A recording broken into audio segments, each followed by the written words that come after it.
Hello students, आज वाले lecture में हम पढ़ने वाले हैं बेटा इलेक्ट्रोकेमिस्ट्री में गैल्वेनिक पोर्शन से रिलेटेड दो बेसिक कंसेप्ट। सबसे पहला जो हम पढ़ेंगे वो रहेगा कि गैल्वेनिक सेल में कौन से अलग अलग तरीके के इलेक्ट्रोड्स यूज होते हैं या कौन से अलग अलग तरीके के हाफ सेल्स होते हैं। दूसरा रहेगा किसके बारे में कि जब हम गैल्वेनिक सेल को डायग्राम की जगह पर कुछ वर्ड से रिप्रेजेंट करते हैं तो उसका आईयूपीएसी रिप्रेजेंटेशन कैसे होता है। तो इन दो चीजों के बारे में पढ़ेंगे और फिर उनसे रिलेटेड क्वेश्चन सॉल्व करेंगे।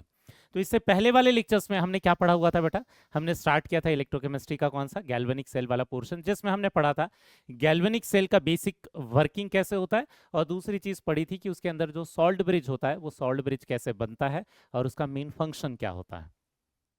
आज वाले लेक्चर में पढ़ेंगे इन दो टॉपिक को और स्टार्ट करते हैं टाइप ऑफ इलेक्ट्रोड से। एक्चुअल में जब हमारे पास इलेक्ट्रोड वर्ड आता है, वैसे तो उसका मतलब जनरली हम किससे निकालते हैं, इस मेटल की रॉड से निकालते हैं जो उनके बीच किसी भी हाफ सेल में डिप्ड होता है। ठीक है, तो जनरली तो हमारा इलेक्ट्रोड, अगर हम जनरल लैंग्वेज में बात करें तो इलेक्ट्रोड से हमारा मतलब होता है इससे। ठीक है, ये जो मेटल की जो रॉड रहती है इससे होता है। लेकिन एक्चुअल में इलेक्ट्रोड का मतलब क्या है, एक्चुअल में उसका मतलब है वो पूरा का पूरा हाफ सेल। ठीक है, मतलब एक जो हाफ सेल जिसमें ऑक्सीडेशन होता है वो, और एक हाफ सेल वो जिसमें रिडक्शन होता है, उन हाफ सेल को ही हम क्या बोल देते हैं, हम उन्हें बोल देते हैं इलेक्ट्रोड। तो हम ये देखेंगे कि हमारे पास जो गैल्वेनिक सेल्स होते हैं उसमें कैसे अलग अलग तरीके के हाफ सेल्स होते हैं। सबसे पहला टाइप का जो हाफ सेल है उसका नाम क्या है बेटा, मेटल मेटल आयन इलेक्ट्रोड। नाम से ही समझ में आ रहा है इसमें दो कंपोनेंट होंगे इस हाफ सेल में। एक्चुअल में एक होगा मेटल, जैसे याद होगा जब हमने पढ़ा था तो एक हमने जिंक रॉड लिया था और सॉल्यूशन के अंदर हमने क्या लिया था, ZnSO4 का सॉल्यूशन, ZnSO4 का सॉल्यूशन लिया था। तो इस तरीके के जो हाफ सेल्स हैं, लास्ट वाले लेक्चर में जो हमने पढ़ा था, इससे पहले वाले लेक्चर में, उसमें तो हमने सिर्फ मेटल मेटल आयन वाले इलेक्ट्रोड ही ड्रॉ किए थे, बट इसके बाद दूसरे टाइप के इलेक्ट्रोड को भी हम पढ़ेंगे। ठीक है, लेकिन ये सबसे जनरली यूज्ड इलेक्ट्रोड्स होते हैं जिसमें मेटल की एक रॉड एक सॉल्यूशन में डिप्ड होता है, जिस सॉल्यूशन में उसी मेटल का कैटायन प्रेजेंट होता है, इसलिए उसका नाम क्या है, मेटल और मेटल आयन। ये दो चीजें, ये दो कंपोनेंट मिलकर उस पूरे हाफ सेल को बनाते हैं। ठीक है, तो यहां जैसे क्या रहेगा, ऊपर जैसे जिंक है, इस ZnSO4 सॉल्यूशन में एक्चुअल में जिंक का आयन है, मतलब मेटल का आयन प्रेजेंट है, तो इसलिए इसको बोलते हैं मेटल मेटल आयन इलेक्ट्रोड। तो जो हमने कॉपर वाला एग्जांपल पढ़ा था डीनियल सेल में, कॉपर वाला हाफ सेल, वो भी क्या है, मेटल मेटल आयन वाला इलेक्ट्रोड ही है। ठीक है, अब यहां पर इसको जनरली कैसे रिप्रेजेंट कर सकते हैं, अब यहाँ रिप्रेजेंटेशन देखना बेटा, केवल हम अभी हाफ सेल का रिप्रेजेंटेशन पढ़ रहे हैं, पूरे के पूरे गैल्वेनिक सेल का रिप्रेजेंटेशन नहीं। ठीक है, ये जो हाफ सेल है, जो सिर्फ जिंक वाला जो पार्ट है, जो हाफ सेल है, इसको हम किस तरीके से रिप्रेजेंट कर सकते हैं, अगर इसमें ऑक्सीडेशन होता है, ठीक है, अगर इसमें ऑक्सीडेशन होता है तो रिएक्शन कौन सी हो जाएगी, जो जिंक है ये ऑक्सीडाइज होके किस में कन्वर्ट हो जाएगा, Zn2+ में। ऑक्सीडेशन नंबर बढ़ रहा है या लॉस ऑफ इलेक्ट्रॉन हो रहा है, तो हम क्या लिख देंगे, ये ऑक्सीडेशन हो रहा है।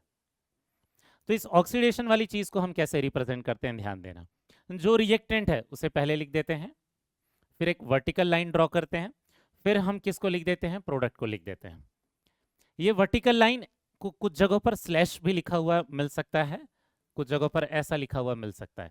तो ये नोटेशन बहुत छोटी छोटी चीजें हैं बेटा, लेकिन इन्हीं के कारण कई बार हम क्वेश्चन में फंस जाते हैं। ये बहुत क्लियरली पता होना चाहिए आपको कि इनको कैसे लिखते हैं।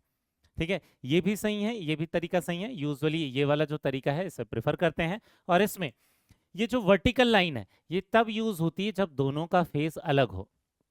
ठीक है, वैसे कई बार इस रूल को फॉलो नहीं भी करते, बट जनरली ये जो वर्टिकल लाइन है किन के लिए यूज होता है, फॉर डिफरेंट फेज।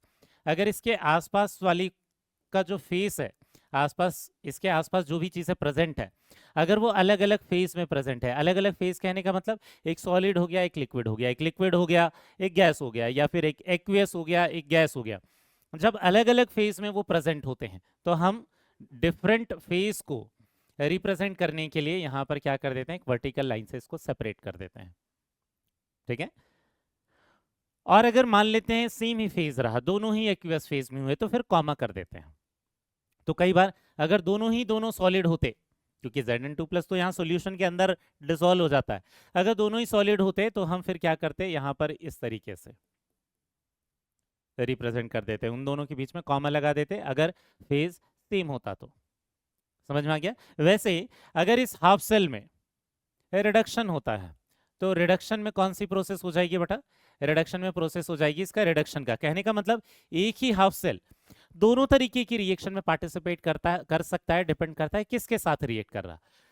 लास्ट वाले लेक्चर में जो हमने एग्जांपल पढ़ा था उसमें तो जिंक किस में पार्टिसिपेट कर रहा था बेटा? ऑक्सीडेशन में। लेकिन हमेशा जिंक ऑक्सीडेशन में पार्टिसिपेट करेगा ऐसा नहीं है। हर एक हाफ सेल जो है वो रिडक्शन में भी पार्टिसिपेट कर सकता है और ऑक्सीडेशन में भी पार्टिसिपेट कर सकता है, डिपेंड करता है किसके साथ रिएक्ट कर रहा है। ठीक है? तो इन केस अगर इसमें रिडक्शन की रिएक्शन होगी तो रिडक्शन की रिएक्शन को हम कैसे लिखेंगे? Zn2+, हम इसे लिखेंगे Zn2+ प्लस 2 इलेक्ट्रॉन, ये किस में कन्वर्ट होगा? Zn में कन्वर्ट होगा। अब इसका जब रिप्रेजेंटेशन लिखेंगे तो हम क्या कर देंगे, शुरुआत में रिएक्टेंट को लिख देंगे Zn2+ को, वर्टिकल लाइन ड्रॉ कर देंगे और फिर Zn लिख देंगे।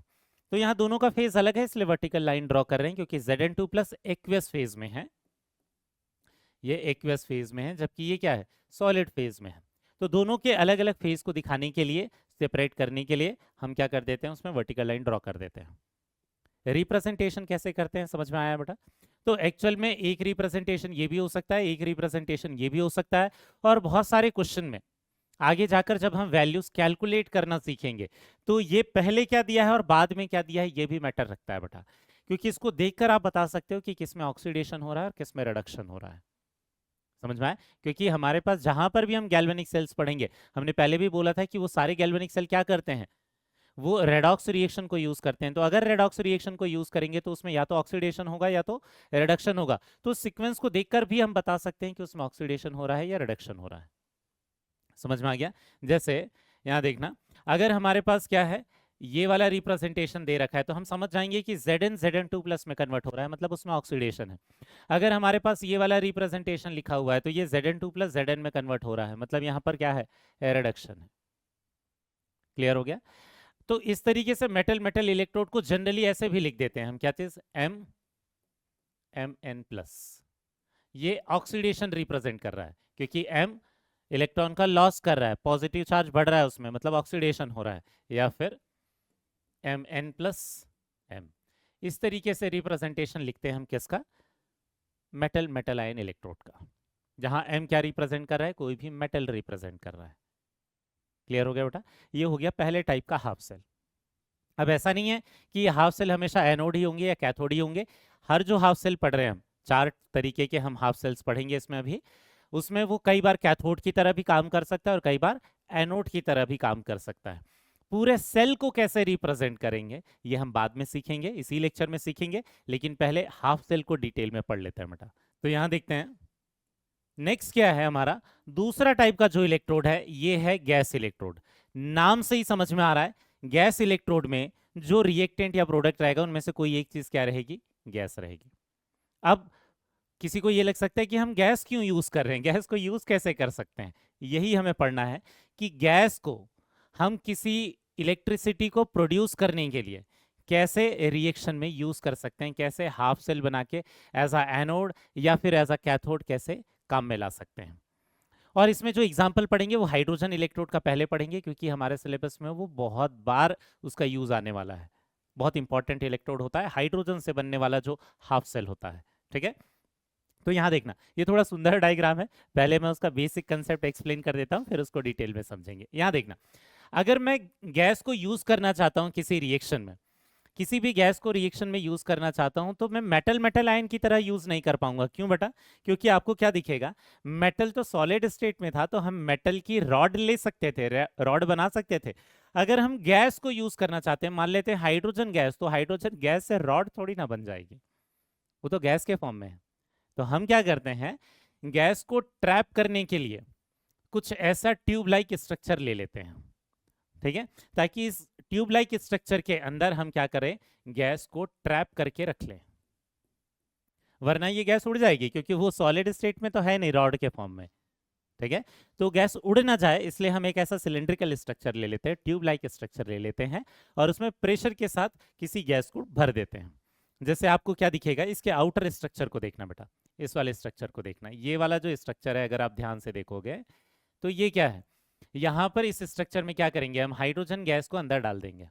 हाइड्रोजन गैस को अंदर डाल देंगे तो यहाँ पर क्या हो जाएगा, ये हाइड्रोजन गैस इसके अंदर भर जाएगी लेकिन गैस उड़ नहीं पाएगी बाहर।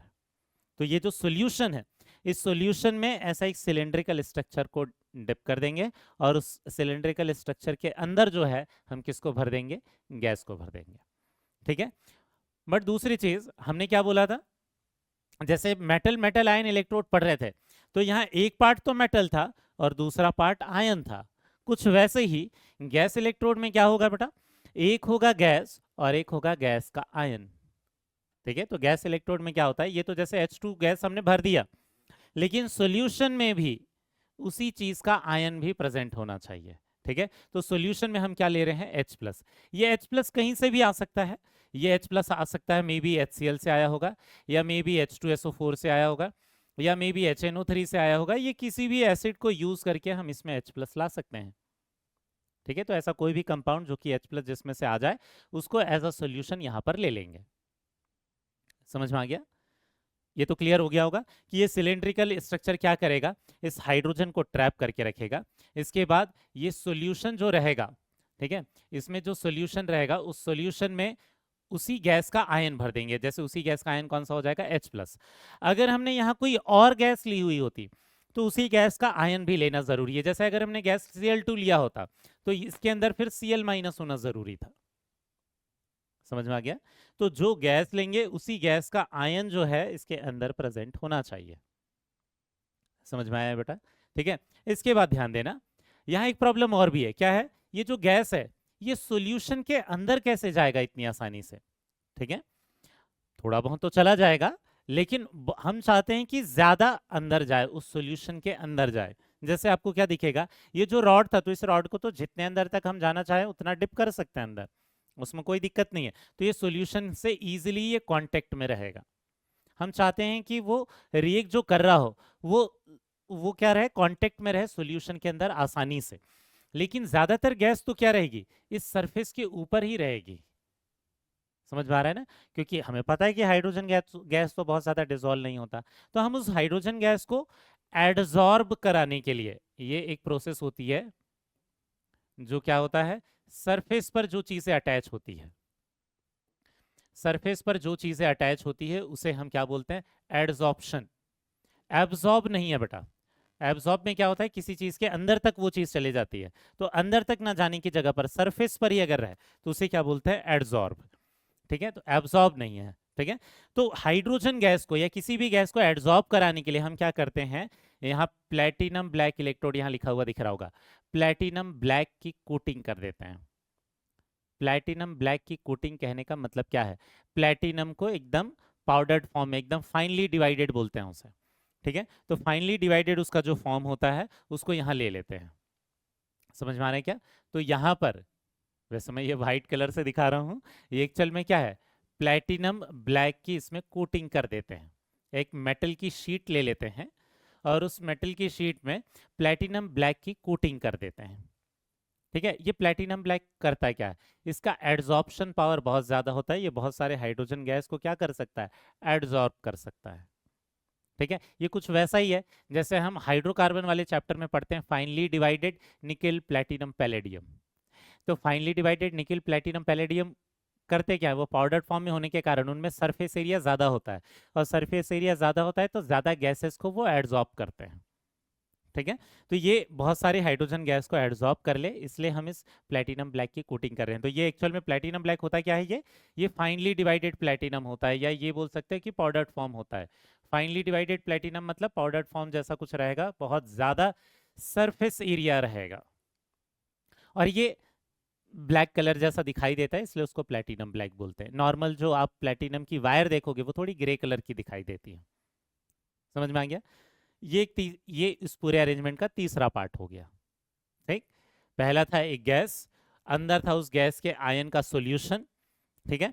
और तीसरा पार्ट हो गया ये शीट जिसके ऊपर प्लैटिनम ब्लैक की कोटिंग है। अब चौथा पार्ट, हम बोल रहे हैं कि करंट लाने ले जाने के लिए भी तो कोई चीज होनी चाहिए।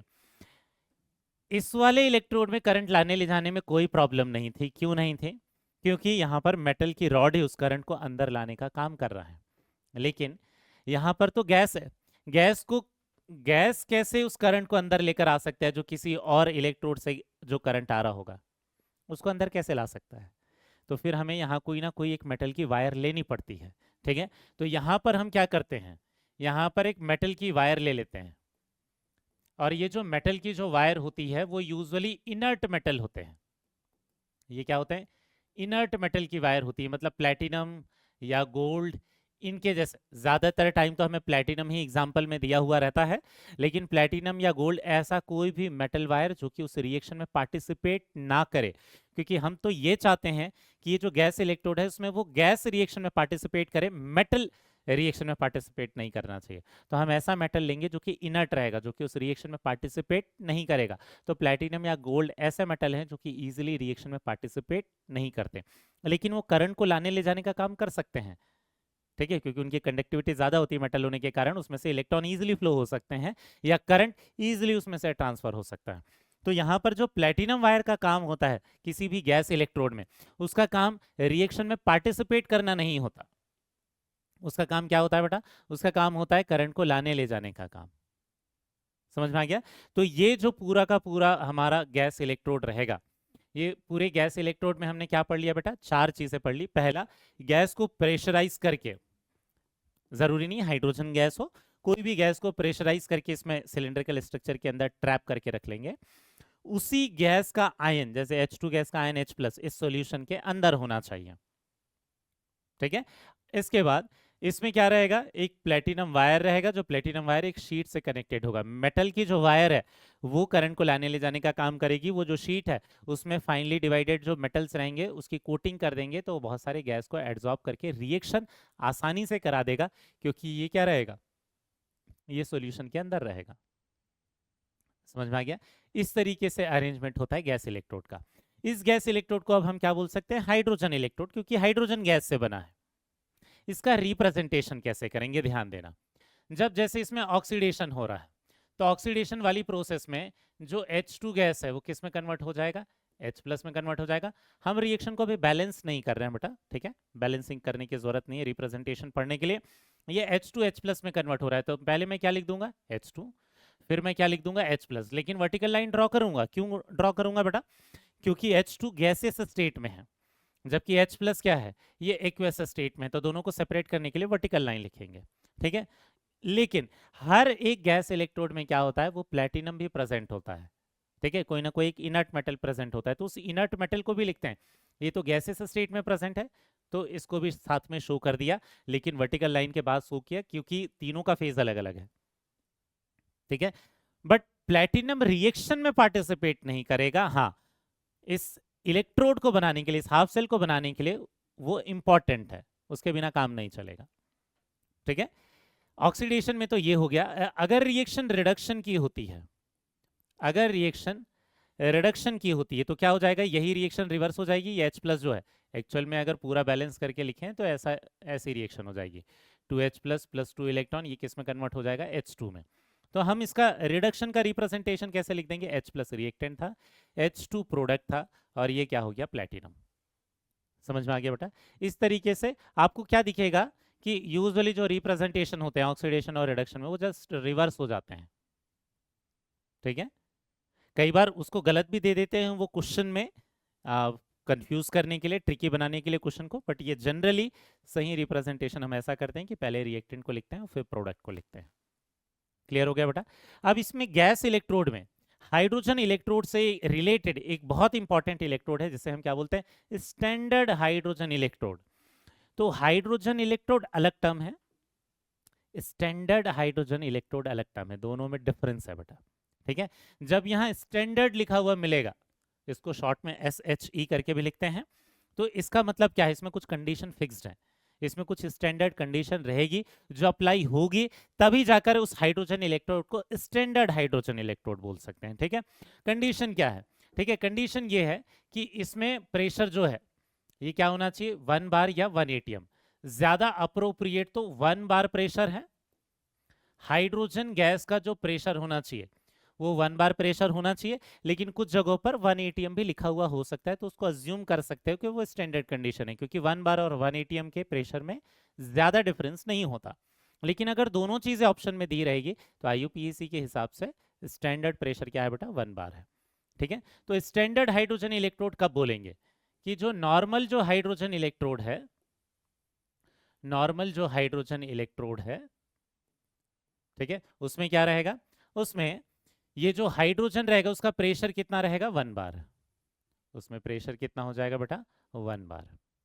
ठीक है, हाँ 1 बार को प्रायोरिटी जरूर देना है, लेकिन 1 बार की जगह पर और क्या हो सकता है, 1 एटीएम भी लिखा हुआ हो सकता है। ठीक है, दूसरी चीज यहां पर जो कॉन्सेंट्रेशन ऑफ H प्लस होगा सोल्यूशन के अंदर, concentration of H plus in solution, ये क्या होना चाहिए, 1 मोलार। मोलारिटी हम लोगों ने पढ़ा हुआ है, 1 लीटर सोल्यूशन में 1 मोल प्रेजेंट हो तो वो number of moles divided by volume जो होता है 1 मोलार होना चाहिए। तो कॉन्सेंट्रेशन ऑफ H प्लस क्या होना चाहिए, 1 मोलार। वैसे तो बहुत सारी जगहों पर टेम्परेचर को भी स्टैंडर्ड दिया रहता है, लेकिन टेम्परेचर इसमें कुछ भी हो सकता है बेटा, हम फिर भी उसे स्टैंडर्ड हाइड्रोजन इलेक्ट्रोड ही बोलेंगे। ये क्यों होता है ऐसा, टेम्परेचर की वैल्यू से क्यों नहीं बदलेगी ये वैल्यूज, ठीक है, मतलब टेम्परेचर की वैल्यू यहाँ पर क्यों स्पेसिफाई नहीं की हुई है, ये आगे पढ़ेंगे जब नॉन इक्वेशन वाला टॉपिक देखेंगे तो। ठीक है, तो ये चीजें फिक्स होनी चाहिए, टेम्परेचर कुछ भी हो सकता है। ठीक है, नॉर्मली ये अलग बात है कि जब हम इलेक्ट्रोकेमिस्ट्री पढ़ते हैं तो उसमें जो स्टैंडर्ड टेम्परेचर पढ़ते हैं वो 298 केल्विन बोलते हैं। जब हम मोल कंसेप्ट वाला चैप्टर पढ़ते हैं तो उसमें स्टैंडर्ड टेम्परेचर कौन सा लेते हैं, 0 डिग्री सेल्सियस लेते हैं। ठीक है, लेकिन जब हम इलेक्ट्रोकेमिस्ट्री पढ़ते हैं तो स्टैंडर्ड टेम्परेचर बोलते हैं कौन सा, 298 केल्विन या 25 डिग्री सेल्सियस। लेकिन स्टैंडर्ड हाइड्रोजन इलेक्ट्रोड को डिफाइन करने के लिए हमें स्टैंडर्ड टेम्परेचर की जरूरत नहीं है, टेम्परेचर कुछ भी हो सकता है, प्रेशर लेकिन 1 बार होना चाहिए, और जो कॉन्सेंट्रेशन है ये क्या होना चाहिए, 1 मोलार होना चाहिए। तो कई बार इसको रिप्रेजेंट कैसे कर देते हैं हम, ऐसे प्लेटिनम ये H2 यहाँ लिख देते हैं ऐसा, 1 बार या 1 एटीएम। यूजुअली आपको 1 एटीएम ही लिखा हुआ मिलेगा, क्योंकि एटीएम वाली जो यूनिट है उसे हम ज़्यादा यूज़ करते हैं। ठीक है, और ये जो H प्लस है इसके साइड में क्या लिखा हुआ मिलेगा आपको, 1 मोलार। ठीक है, अगर ऐसा रिप्रेजेंटेशन है तो वो स्टैंडर्ड हाइड्रोजन इलेक्ट्रोड है। ठीक है, ये किसको रिप्रेजेंट कर रहा है, ऑक्सीडेशन को। ठीक है, रिडक्शन होगा तो इसी को कैसे शो कर देंगे बेटा, हम ये शो कर देंगे हम H प्लस, ये 1 मोलार। ठीक है, ये हो जाएगा H2, ये हो जाएगा 1 बार। ठीक है, और यहाँ पर क्या हो जाएगा, ये हो जाएगा प्लेटिनम। ठीक है, तो इस रिप्रेजेंटेशन में और इस रिप्रेजेंटेशन में क्या डिफरेंस है बेटा, यहाँ कॉन्सेंट्रेशन और प्रेशर मेंशन नहीं है। ठीक है, तो यहाँ इस वाले इलेक्ट्रोड को सिर्फ हाइड्रोजन इलेक्ट्रोड बोल सकते हैं, स्टैंडर्ड हाइड्रोजन इलेक्ट्रोड नहीं बोल सकते। जब नॉर्मल हाइड्रोजन इलेक्ट्रोड में कॉन्सेंट्रेशन और प्रेशर की वैल्यू फिक्स होगी तो स्टैंडर्ड हाइड्रोजन इलेक्ट्रोड बोलेंगे। समझ में आ गया ये बहुत ही इंपॉर्टेंट इलेक्ट्रोड है बेटा, इसलिए इतने ज्यादा डिटेल में इसे पढ़ रहे हैं। ठीक, इसके बाद नेक्स्ट तीसरे तरीके का जो इलेक्ट्रोड है वो कौन सा होता है, रेडॉक्स इलेक्ट्रोड। अब ये नाम रेडॉक्स इलेक्ट्रोड है, लेकिन ये केवल एक हाफ सेल है, इसमें या तो सिर्फ रिडक्शन होगा या तो सिर्फ ऑक्सीडेशन होगा। ठीक है, इसको रेडॉक्स इलेक्ट्रोड क्यों बोलते हैं, क्योंकि नॉर्मल जो ऑक्सीडेशन रिएक्शन है या रिडक्शन रिएक्शन है उसमें ऑक्सीडाइज्ड स्पीसीज और जो रिड्यूस्ड स्पीसीज होती है, मतलब रिडक्शन के बाद जो बनेगा और ऑक्सीडेशन के बाद जो बनेगा, वो स्पीसीज दोनों ही चीजें सॉल्यूशन के अंदर ही प्रेजेंट होती है। पहले वाले सेल में ऐसा नहीं था, जो रिएक्टेंट था वो इस सॉल्यूशन के बाहर था, जो प्रोडक्ट था इस सॉल्यूशन के अंदर था। ये उसका उल्टा हो जाएगा कि जो प्रोडक्ट था वो सॉल्यूशन के बाहर था, ये जो गैस था, और वो जो था वो सॉल्यूशन के अंदर था, कौन, रिएक्टेंट। लेकिन यहां पर जो रिड्यूस्ड और ऑक्सीडाइज्ड स्पीसीज होती है उस रिएक्शन में जितनी एंटिटीज पार्टिसिपेट करती है, सबसे सिंपल चीज, उस रिएक्शन में जितनी एंटिटीज पार्टिसिपेट कर रही होगी, जितने भी आयंस पार्टिसिपेट कर रहे होंगे, वो सब के सब किस में होंगे, सॉल्यूशन के अंदर ही प्रेजेंट होंगे। ठीक है, मतलब यहां क्या हो जाएगा, ऑल स्पीसीज,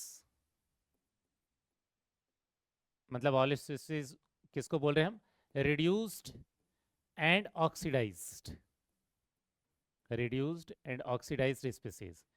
एक आधी रिएक्शन में, मतलब ऑक्सीडेशन और रिडक्शन, कोई भी आधी रिएक्शन लिख ले, उसमें जो भी रिएक्टेंट जो भी प्रोडक्ट होते हैं वो किस में प्रेजेंट होते हैं, आर प्रेजेंट इन सॉल्यूशन। जब वो केवल सॉल्यूशन में ही प्रेजेंट हो तो उन्हें हम क्या बोलते हैं, रेडॉक्स इलेक्ट्रोड बोलते हैं। एग्जाम्पल के लिए देखना, एक रिएक्शन ऐसी हो सकती है जिसमें Fe2+ जो है ये ऑक्सीडाइज होके किस में कन्वर्ट हो जाएगा, Fe3+ में। तो ये रिएक्टेंट हो गया, ये प्रोडक्ट हो गया, लेकिन दोनों ही आयन है, यहाँ आयरन की रॉड नहीं है। समझ में आ रहा है? ये भी आयरन का ही आयन है, वो भी आयरन का ही आयन है, और दोनों के दोनों जो रिएक्टेंट और प्रोडक्ट होंगे वो किसके अंदर प्रेजेंट होंगे बेटा, वो प्रेजेंट होंगे इस सॉल्यूशन के अंदर। तो ऐसे इलेक्ट्रोड को हम क्या नाम देते हैं, रेडॉक्स इलेक्ट्रोड बोलते हैं। लेकिन आपको यहाँ दिखेगा कि यहाँ एक फिर से एक प्रॉब्लम हो जाएगी, क्या कि फिर अगर रॉड नहीं लिया है तो इलेक्ट्रॉन को लाने ले जाने का काम कौन करेगा, तो फिर यहाँ पर भी हम क्या कर लेंगे, प्लेटिनम की वायर या कोई इनर्ट मेटल की वायर ले लेंगे जो कि इस रिएक्शन में पार्टिसिपेट ना करे, क्योंकि रिएक्शन में तो पार्टिसिपेट इनको करना है। समझ में आ गया? तो इसका जो रिप्रेजेंटेशन है वो कैसे कर देंगे, ये प्लेटिनम, क्योंकि प्लेटिनम यूज कर रहे हैं, ये अलग बात है कि प्लेटिनम रिएक्शन में पार्टिसिपेट नहीं करेगा। ये हो जाएगा Fe2+, कॉमा ये हो जाएगा Fe3+। यहाँ कॉमा क्यों यूज किया है, समझ में आ गया होगा बेटा, क्योंकि एक्चुअल में ये भी एक्वियस रहेगा आयन होने के कारण, और ये भी एक्वियस रहेगा। ठीक है, तो ये रिप्रेजेंटेशन ऐसा होगा, उसमें वर्टिकल लाइन हमने ड्रॉ नहीं किया है। समझ में आ गया ये? ठीक है, अब इसके बाद ये तो ऑक्सीडेशन के लिए हो गया। रिडक्शन के लिए ये रिप्रेजेंटेशन कौन सा हो जाएगा, ऑक्सीडेशन के लिए हो जाएगा। ऑक्सीडेशन कहाँ होता है, एनोड। तो जब यही वाला सेल एनोड की तरह काम करेगा तो ये वाला रिप्रेजेंटेशन होगा। वैसे यही वाला हाफ सेल जब कैथोड की तरह काम करेगा, जब उसमें रिडक्शन हो रहा होगा, क्योंकि हम लोगों ने पढ़ रखा है कि कैथोड में कौन सी रिएक्शन होती है, रिडक्शन की। तो जब ये रिडक्शन वाली रिएक्शन में पार्टिसिपेट कर रहा होगा तो प्लेटिनम तो लिख देंगे ये Fe3+, और रिडक्शन के बाद किसमें कन्वर्ट हो जाएगा, Fe2+ में। समझ में आ गया बेटा? ये रिएक्शन इस रिप्रेजेंटेशन के लिए है। इस रिप्रेजेंटेशन के लिए रिएक्शन कौन सी हो जाएगी, ये जो Fe3+ है ये रिएक्टेंट किस में कन्वर्ट हो जाएगा, Fe2+। तो जब भी ऐसा कोई सेल है जिसमें रिएक्टेंट और प्रोडक्ट दोनों ही चीजें सॉल्यूशन के अंदर ही डिसॉल्व रहे, करंट को लाने ले जाने के लिए हम कोई इनर्ट मेटल का यूज कर लेंगे, ऐसे वाले हाफ सेल को क्या बोलते हैं, रेडॉक्स इलेक्ट्रोड। समझ में आ गया बेटा? ये हमारे तीसरे टाइप का इलेक्ट्रोड था। इसके बाद हम चलते हैं चौथे टाइप के इलेक्ट्रोड में, जिसका नाम क्या है, ध्यान देना, इसमें 3 कंपोनेंट है बेटा, थोड़ा अलग है लेकिन आपको पता रहना चाहिए, क्योंकि कई बार इनके जब रिप्रेजेंटेशन आते हैं तो बच्चे उसमें फंस जाते हैं। ध्यान से समझना, अभी तक वालों के रिएक्शन लिखना बहुत आसान था, इसमें थोड़ा ट्रिकी हो सकता है। आपको क्या दिखेगा, नाम क्या है, metal insoluble salt anion electrode. ठीक है, इसमें 3 टर्म है, एक है मेटल, एक है इनसॉल्युबल सॉल्ट, एक है एनायन इलेक्ट्रोड। इनसॉल्युबल सॉल्ट की जगह पर कुछ जगहों पर आपको ये वाला टर्म देखने को मिल सकता है, क्या चीज, स्पेरिंगली सोल्युबल सॉल्ट। ठीक है, तो एक्चुअल में क्या होता है कि जिन सॉल्ट को हम इनऑर्गेनिक में इनसॉल्युबल बोलते हैं उन्हीं को फिजिकल केमिस्ट्री में स्पेरिंगली सोल्युबल सॉल्ट बोल देते हैं। मतलब ऐसे सॉल्ट जिनकी सोल्युबिलिटी बहुत ही कम है, बहुत कम के लिए वर्ड यूज होता है स्पेरिंगली। ठीक है, तो इनसॉल्युबल हम इनऑर्गेनिक में बोल देते हैं क्योंकि वो जो डिसॉल्व होता है जितना भी अमाउंट इनका स्पेरिंगली सॉल्युबल सॉल्ट का, वो बहुत नेग्लिजिबल अमाउंट होते हैं। ठीक है, तो वही है, इनसॉल्युबल सॉल्ट की जगह पर ये वाला टर्म भी आपको देखने को मिल सकता है। अब यहाँ ध्यान देना, यहाँ 3 कंपोनेंट होंगे, एक रहेगा मेटल, ठीक है, एक रहेगा उसी मेटल का इनसॉल्युबल सॉल्ट, उसी मेटल से बना हुआ सॉल्ट, ठीक है, और एक उसी सॉल्ट में प्रेजेंट एनायन। एग्जांपल के लिए देखना, जैसे मान लेते हैं हमारे पास ये सिल्वर की रॉड है, कलर थोड़ा अलग दिख रहा होगा लेकिन यहाँ देखना, ये सिल्वर की रॉड है, सिल्वर के रॉड के ऊपर एक कोटिंग कर रखी है किसके, इसी के इनसॉल्युबल सॉल्ट की, AgCl की। ठीक है, और इस सॉल्यूशन के अंदर क्या प्रेजेंट है, Cl-। तो आपको क्या दिखेगा, इसमें 3 कंपोनेंट होंगे, एक हुआ ये मेटल, एक हुआ उसी मेटल से बना हुआ इनसॉल्युबल सॉल्ट, और ये होगा उसी सॉल्ट में जो एनायन प्रेजेंट है वो। ठीक है, तो इसमें 3 कंपोनेंट हो जाएंगे। क्लियर हो रहा है क्या? तो इस तरीके के कंपोनेंट से, ऐसे 3 चीजों से मिलकर जो बनता है जो इलेक्ट्रोड, उसे बोलते हैं metal insoluble salt anion electrode. अब इसकी रिएक्शन देखते हैं बेटा, रिएक्शन कैसे होगी। ध्यान देना, यहां पर अगर ऑक्सीडेशन की रिएक्शन होगी तो ऑक्सीडेशन की रिएक्शन किस में होगी, एनोड में होगी। मतलब अगर यही वाला हाफ सेल ऐसा एनोड काम करेगा तो हम रिएक्शन कौन सी लिखेंगे, ऑक्सीडेशन की रिएक्शन तो लिखेंगे बेटा। यहां ध्यान देना, मेन क्या होगा, Ag जो है इसका ऑक्सीडेशन नंबर 0 है, ये ऑक्सीडाइज होके किस में कन्वर्ट हो जाएगा, Ag+ में। लेकिन हम अब Ag+ नहीं लिखेंगे नॉर्मली जैसे हम आयंस को लिखते थे, क्योंकि वो Ag जो है Ag प्लस में बनने के बाद ये Cl माइनस से कंबाइन होके एक्चुअल में ये किस में कन्वर्ट हो जाएगा बेटा, AgCl में। तो इसमें ऑक्सीडेशन नंबर +1 है, Ag का ऑक्सीडेशन हुआ है, लेकिन हम Ag प्लस अलग से नहीं लिखते। क्यों? क्योंकि वो Ag प्लस बन के जैसे Zn2 प्लस सोल्यूशन में डिजोल्व हो रहा था, वैसे Ag प्लस सोल्यूशन में डिजोल्व नहीं होगा। उस सोल्यूशन से Cl माइनस लेकर वो AgCl में कन्वर्ट हो जाएगा। समझ में आया? मतलब इस कोटिंग में कन्वर्ट हो जाएगा। क्लियर हुआ क्या? अब इस रिएक्शन को बैलेंस अगर हम करेंगे तो उधर एक Cl आया है, तो यहां पर Cl माइनस मुझे ऐड करना पड़ेगा। रिएक्शन ऐसे लिखेंगे। तो इस Cl माइनस को किधर ऐड करना है, ये बच्चों को कंफ्यूजन होता है। वो Cl वहां क्यों आ रहा है, ये भी कंफ्यूजन रहता है। तो कुछ लोग इसको Ag टू Ag प्लस लिख देते हैं। इसको ये रिप्रेजेंट करना गलत है बेटा, हम ये नहीं लिखेंगे। एक्चुअल में रिएक्शन वही हो रही है, वो लिखना सही नहीं है। क्यों? क्योंकि उसको देखने से ऐसा लगता है कि ये जो Ag प्लस है ये सॉल्यूशन में जाके डिसॉल्व हो गया है। ठीक है, लेकिन एक्चुअल में वो डिसॉल्व नहीं हुआ है। एक्चुअल में वो क्या बना है, Cl माइनस के साथ कंबाइन होके, Ag से पहले वो Ag प्लस बना और फिर Ag प्लस और Cl माइनस कंबाइन होके क्या बना रहे हैं, ये बना रहे हैं AgCl। समझ में आ गया? अब ध्यान देना, Cl माइनस को इस रिएक्शन में लिखना जरूरी है, क्योंकि तभी वो रिएक्शन क्या हो पाएगी, ये Cl माइनस कहां से आया दिख पाएगा। लेकिन Cl वो जो एनायन है वो रिडक्शन या ऑक्सीडेशन में पार्टिसिपेट नहीं करेगा, क्योंकि ध्यान से देखोगे तो इसका ऑक्सीडेशन नंबर तो सेम ही है। एक्चुअल में जिसका ऑक्सीडेशन नंबर चेंज हुआ है वो कौन है, वो सिल्वर है। तो इसमें जो ऑक्सीडेशन में पार्टिसिपेट करेगा वो कौन हो जाएगा, सिर्फ Ag है। अब इसका रिप्रेजेंटेशन कैसे लिख देंगे, यहाँ रिप्रेजेंटेशन कैसे करेंगे ध्यान देना। ये हो जाएगा Ag, ये हो जाएगा AgCl, ठीक है, और ये क्या हो जाएगा KCl। मतलब Cl माइनस लिखना जरूरी है, उसके साथ वाला केटायन ना भी लिखें तो चलता है। मतलब ये जो Cl माइनस है, हो सकता है ये KCl से आया रहा हो सकता है ये NaCl से आया रहा हो। ठीक है, ये वैसे दोनों सॉलिड स्टेट हैं, तो कुछ जगहों पर आपको ये कॉमा लिखा हुआ भी मिल सकता है। ठीक है, ये कुछ ऐसा भी लिखा हुआ आपको मिल सकता है। ठीक है, लेकिन अगर ऐसा भी लिख दे तो कोई दिक्कत नहीं है। समझ में आया? Ag AgCl, ये Cl माइनस। समझ में आ गया? बहुत सारी जगह ऐसे ही रिप्रेजेंटेशन लिखा हुआ रहेगा, क्योंकि ऐसे सेपरेट कर देने से बहुत क्लियरली विजिबल होते हैं। समझ में आ गया? जब एनोड की तरह ये पार्टिसिपेट करेगा, जब ऑक्सीडेशन होगा तो ये रिप्रेजेंटेशन होगा।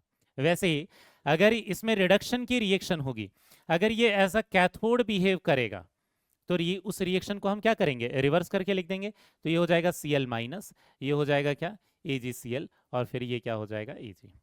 ये वाली रिएक्शन हो जाएगी रिडक्शन के लिए। क्यों? क्योंकि इसमें जो ये +1 ऑक्सीडेशन नंबर है ये रिएक्टेंट में था, और ये 0 वाला किस में हो गया, प्रोडक्ट में हो गया। समझ में आ गया बेटा? ठीक है, तो ये रिप्रेजेंटेशन हो गया किसका, metal insoluble salt anion electrode का। अब यहां ध्यान देना कि एक्चुअल में यहां पर एक बहुत ही इंपॉर्टेंट एग्जांपल हमें पढ़ना है, जिसका नाम क्या है, कैलोमल इलेक्ट्रोड। एक्चुअल में जैसे हाइड्रोजन इलेक्ट्रोड बहुत ज्यादा इंपॉर्टेंट है, वैसे कैलोमल इलेक्ट्रोड भी है। इसका बहुत ज्यादा यूज है एक्चुअल में इलेक्ट्रोकेमिस्ट्री में। लेकिन अगर इससे रिलेटेड आपको क्वेश्चन आ जाए, क्योंकि कहीं ना कहीं कैलोमल इलेक्ट्रोड के क्वेश्चन आपको देखने को मिलेंगे और वहां लोगों से गलती हो जाती है, इसलिए मैं इसको अलग से करके पढ़ा रहा हूँ बेटा। इसी का टाइप है ये, metal metal ion anion, metal insoluble salt anion electrode का ही टाइप है ये। ठीक है, लेकिन कैलोमल, ये कैलोमल इलेक्ट्रोड में यूज क्या होता है, मरकरी। मरकरी कौन से फॉर्म में रहता है, Hg2Cl2।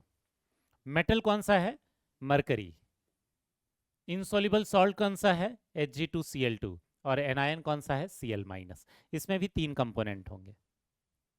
ठीक, तो ये मेटल का स्पेरिंगली सॉल्युबल सॉल्ट और उस सॉल्ट का एनायन। लेकिन यहाँ प्रॉब्लम क्या हो गई कि इसके पहले वाला जो एग्जांपल हम देख रहे थे उसमें जो सिल्वर था वो तो रॉड के फॉर्म में था, लेकिन हमें ये पता है कि जो मरकरी होता है वो तो लिक्विड स्टेट में होता है, रूम टेम्परेचर पर भी। अगर वो लिक्विड स्टेट में तो उसे रॉड के फॉर्म में नहीं ले सकते, तो हम क्या करते हैं, वहां पर फिर से एक करंट लाने ले जाने के लिए प्लेटिनम वायर ले लेते हैं। ठीक है, जो अनरिएक्टिव मेटल का जो भी वायर रहेगा उसको ले लेते हैं। ठीक है, बट इसमें 3 कंपोनेंट कैसे रहेंगे देखना। यहाँ पर क्या है, इस ट्यूब में भर दिया हमने, वैसे ऐसे ब्लू ब्लू कलर वाला नहीं होता वो, मैंने उसको बस अलग अलग दिखाने के लिए लिखा है ऐसा। ठीक है, यहाँ देखना मरकरी सबसे नीचे। मरकरी सबसे क्यों नीचे जाएगा बेटा, क्योंकि उसकी डेंसिटी बहुत ज्यादा है, मेटल होने के कारण बहुत भारी है, जिसकी डेंसिटी जितनी ज्यादा होती है वो उतने नीचे बैठता है। तो मरकरी क्योंकि लिक्विड स्टेट में वो ही ऐसे नीचे आ जाएगा। समझ में आ रहा है क्या, ये बिल्कुल नीचे मरकरी आ जाएगा।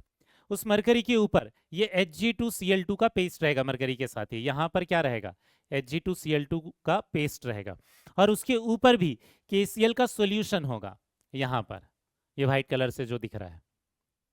तो यहाँ 3 कंपोनेंट हो जाएंगे, मरकरी मेटल, Hg2Cl2 का पेस्ट, क्या हो जाएगा ये हो जाएगा स्पेरिंगली सोल्यूबल सॉल्ट, और KCl का सॉल्यूशन से क्या आएगा, Cl माइनस वाला एनायन। तो अब यहाँ ये जो 3 कंपोनेंट है, इसमें अगर हम ऑक्सीडेशन की रिएक्शन हम लिखना चाहें, इसका रिप्रेजेंटेशन पढ़ना चाहें, तो ऑक्सीडेशन कहाँ होता है, जब ये जो हाफ सेल है, ये पूरा का पूरा जो हाफ सेल है, इस तरीके का डिजाइन होता है वो, ठीक, अगर ये एनोड की तरह काम करता है तो इसमें रिएक्शन कौन सी होगी बेटा, ऑक्सीडेशन की होगी। इसमें अगर ऑक्सीडेशन की रिएक्शन लिखते हैं तो Hg जो है, ध्यान देना, ये किस में कन्वर्ट होगा, Hg2 प्लस, ठीक है। एक्चुअल में इसका जो ऑक्सीडेशन नंबर है वो क्या है, +1, 2 मरकरी का +2, 1 मरकरी का क्या है, +1 है, ठीक है। ये ऑक्सीडेशन हो गया, लेकिन इसमें Cl माइनस कंबाइन हो जाएगा, इसमें Cl माइनस कंबाइन हो जाएगा, इसलिए लिखते हैं Hg2Cl2, ठीक है। तो यहाँ क्या हो जाएगा, 2 इलेक्ट्रॉन बाहर निकल जाएंगे इसमें से, और इसको बैलेंस करने के लिए, रिएक्शन को बैलेंस करने के लिए 2Cl माइनस मुझे लिखना पड़ेगा।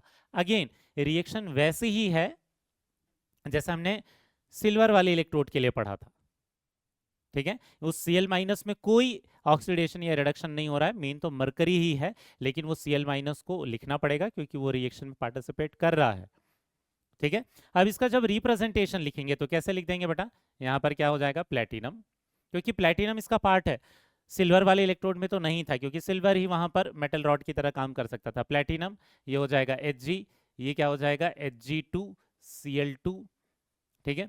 और फिर क्या हो जाएगा यहाँ पर, और कुछ रह गया, हाँ Cl माइनस, हम Cl माइनस भी लिख सकते हैं, पूरा का पूरा KCl भी लिख सकते हैं, कोई इशू नहीं है, ठीक है। मतलब जो उस रिएक्शन में पार्टिसिपेट नहीं कर रहा, उन कैटायन एनायन को ना भी लिखें तो सब चलता है, ठीक।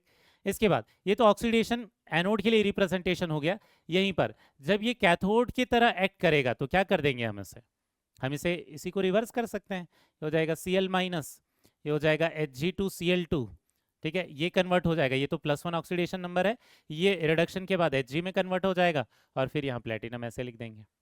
तो ये रिप्रेजेंटेशन हो गया, जब वो किसकी तरह काम करेगा, एज अ कैथोड काम करेगा। तो समझ में आ गया। तो ये वाला जो कैलुमल इलेक्ट्रोड है, ये मर्क्यूरस क्लोराइड बोलते हैं बेटा इसे, हाँ, Hg2Cl2 जो है इसे यूज करता है ये, इसका नाम क्या है, मर्क्यूरस क्लोराइड। मर्क्यूरिक कब बोलते हैं, जब Hg2+ होता है, और Hg2 मतलब ऑक्सीडेशन नंबर +1 है, उसे मर्क्यूरस बोलते हैं। इसमें और उसके रिप्रेजेंटेशन में क्या डिफरेंस है बेटा, दोनों में डिफरेंस ये है कि यहाँ पर प्लेटिनम नहीं था, जबकि कैलुमल इलेक्ट्रोड में प्लेटिनम है, ठीक है। तो ये जो 2 अलग से एग्जांपल पढ़े हमने, कौन से, हाइड्रोजन इलेक्ट्रोड के और कैलुमल इलेक्ट्रोड के, इनका एग्जांपल ध्यान में रखना बेटा, क्योंकि ये ऐसा रिप्रेजेंटेशन देखकर बच्चे डर जाते हैं, ठीक है। ये आपको इसलिए अलग से पढ़ा दिया है ताकि अगली बार जब भी आपको ये Hg2Cl2 देखने को मिले तो आपके दिमाग में ये आ जाना चाहिए कि हमने कभी ये कैलुमल इलेक्ट्रोड पढ़ रखा था, ठीक है। अब इसके बाद नेक्स्ट देखते हैं बेटा, हमने यहाँ पर 4 तरीके के जो इलेक्ट्रोड है ये कंप्लीट कर लिया है, इनके रिप्रेजेंटेशन कैसे करते हैं, एनोड में आएगा तब कैसे, कैथोड में आएगा तब कैसे, ये देख लिया है। अब इन्हीं को यूज करके पूरे गैल्वेनिक सेल का रिप्रेजेंटेशन हम कैसे करने वाले हैं ये समझते हैं, ठीक है। तो नेक्स्ट टॉपिक स्टार्ट करते हैं बेटा। नेक्स्ट वाला टॉपिक है हमारा क्या, रिप्रेजेंटेशन ऑफ गैल्वेनिक सेल। अब ये जो रिप्रेजेंटेशन है, ये टॉपिक एक्चुअल में, इसमें इस पूरे टॉपिक में हमें सीखना क्या है, 2 चीज़ें बेटा, आपके दिमाग में टारगेट क्लियर होना चाहिए, हमें इसमें क्या सीखना है, वो बहुत ज़्यादा इंपॉर्टेंट चीज़ है। आपके पास कोई भी सेल दिया रहेगा, रिएक्शन दी हुई रहेगी, तो उससे रिप्रेजेंटेशन कैसे लिखोगे, या यूपीएससी रिप्रेजेंटेशन कैसे लिखोगे, और अगर आपके पास रिप्रेजेंटेशन दिया रहेगा तो उससे रिएक्शन आप कैसे लिख कर लाओगे, ये आपको पता रहना चाहिए। हम बहुत सारे अलग अलग तरीके के एग्जाम्पल्स लेंगे, ठीक है, ढेर सारे क्वेश्चंस करने वाले हैं इसमें, लेकिन एक्चुअल में हमें ये रिप्रेजेंटेशन की जरूरत क्यों है, ये रिप्रेजेंटेशन की जरूरत इसलिए है क्योंकि हमें हर एक कंपोनेंट दिखाने के लिए पूरा का पूरा ऐसा कॉम्प्लिकेटेड डायग्राम बनाना पड़ता है, ठीक है। यहाँ सॉल्ट ब्रिज दिखाना होता है, ठीक है, यहाँ पर ऐसे इलेक्ट्रोड दिखाने पड़ते हैं, एक्सटर्नल सर्किट दिखाना पड़ता है, डायग्राम गंदा है, लेकिन यहाँ काम वाली बात क्या है कि जब हम पूरे के पूरे गैल्वेनिक सेल को दिखाना चाहते हैं, उसके सारे कंपोनेंट्स को दिखाना चाहते हैं, तो एक्चुअल में हमें एक कॉम्प्लिकेटेड डायग्राम बनाने से बचना है, ठीक है। तो हम उसके लिए क्या करते हैं, कुछ रूल्स पढ़ते हैं जो कि IUPAC ने बना रखे हैं। तो गैल्वेनिक सेल को रिप्रेजेंट करने के लिए 2-3 चीजें आपको ध्यान में रखनी है, फिर उसको एग्जांपल से समझेंगे। सबसे पहले जब भी हम रिप्रेजेंटेशन लिखेंगे तो लेफ्ट हैंड साइड में हमेशा किसको लिखेंगे? एनोड को। इनफैक्ट डायग्राम बनाते समय भी ये जनरल कन्वेंशन यही है कि लेफ्ट हैंड साइड में हम एनोड को ही लिखते हैं। इसलिए लास्ट वाले लेक्चर में हमने जिंक को, जो कि एनोड की तरह काम कर रहा था, उसे लेफ्ट हैंड साइड में लिखा था। और वहीं पर राइट हैंड साइड में हम किसे लिखते हैं? कैथोड को। मतलब ड्रॉ करते समय भी यही कन्वेंशन हम फॉलो करेंगे। हाँ, कुछ क्वेश्चंस में आपको कंफ्यूज करने के लिए कुछ अलग चेंज करके दे सकता है, बट करेक्ट रिप्रेजेंटेशन ये है कि एनोड लेफ्ट हैंड साइड रहेगा, कैथोड राइट हैंड साइड रहेगा। ठीक है। इसके बीच में एनोड और कैथोड दोनों को कौन कनेक्ट करता है बेटा? Salt bridge. तो बीच में क्या रहता है? एक डबल वर्टिकल लाइन रहती है। ये जो डबल वर्टिकल लाइन है, ये किसको रिप्रेजेंट करता है? सॉल्ट ब्रिज को रिप्रेजेंट करता है। ठीक है। हाँ, इसका मतलब ये है, क्योंकि हमने ये पढ़ रखा है कि हर गैल्वेनिक सेल में सॉल्ट ब्रिज होगा, ऐसा नेसेसरी नहीं है। ठीक है। क्योंकि ये जो सॉल्ट ब्रिज है, ये वहां पर नहीं होता जहां पे सॉल्यूशन कॉमन हो जाते हैं। तो अगर कहीं रिप्रेजेंटेशन में ये डबल वर्टिकल लाइन नहीं दिखेगी, तो आपको ये समझ जाना है कि वहां एक जो बीच में सॉल्यूशन लिखा है वो एक्चुअल में कॉमन सॉल्यूशन है। मतलब यहाँ पर कोई सॉल्ट ब्रिज यूज नहीं हुआ है। उसका मतलब ये मत समझ लेना कि ये रिप्रेजेंटेशन गलत है। ठीक है। तो ये वाला रिप्रेजेंटेशन कब होता है? जब सॉल्ट ब्रिज प्रेजेंट होता है, इफ यूज्ड। अगर उस गैल्वेनिक सेल में सॉल्ट ब्रिज यूज हुआ है तो वो ये लगेगा। हमारे सिलेबस में ज्यादातर जगहों पर हमें वो सॉल्ट ब्रिज दिया हुआ रहता है, लेकिन एक ना एक जगह पर आपको क्वेश्चन में वो एब्सेंट मिल जाएगा जहां पर वो प्रेजेंट नहीं होता। ठीक है। दूसरी चीज, ये पहला पॉइंट ये हो गया बेटा। दूसरी चीज क्या ध्यान में रखना है? एनोड को रिप्रेजेंट करते समय भी और कैथोड को भी रिप्रेजेंट करते समय भी करेक्ट तरीका ये है कि पहले हम रिएक्टेंट लिखेंगे। पहले हम रिएक्टेंट लिखेंगे, फिर हम क्या लिखेंगे? प्रोडक्ट लिखेंगे। ठीक है। किसका? एनोड का। पहले एनोड के लिए रिएक्टेंट और प्रोडक्ट लिखेंगे, फिर अगर सॉल्ट ब्रिज प्रेजेंट होगा तो उसको दिखाएंगे, फिर कैथोड का रिएक्टेंट एंड प्रोडक्ट लिखेंगे। ठीक है। फिर क्या करेंगे? कैथोड का रिएक्टेंट एंड प्रोडक्ट लिखेंगे।